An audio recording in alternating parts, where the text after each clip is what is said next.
நிர்வாகமே 23 ஆண்டுகளாக கோடி கோடியாக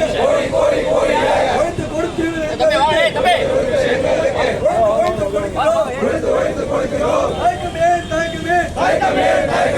டாஸ்மாக் பணியாளர்களை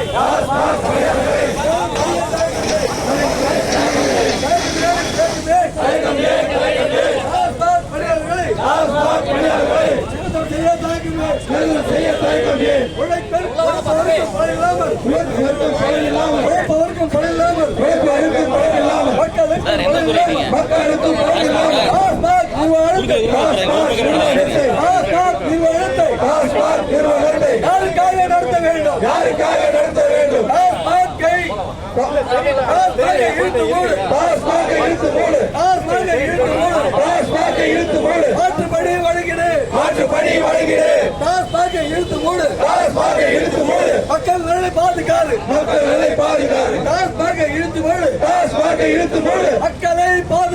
மக்களை பாதுகாத்து கண்ணுக்கு தெரியாத நபர்களின் கண்ணுக்கு தெரியாத நபர்களை ஞாபகத்திற்காக டாஸ்மாக் பணியாளர்களை பலியாக்காதே டாஸ்மாக் பணியாளர் என்ன நிரந்தர அடிமைகளா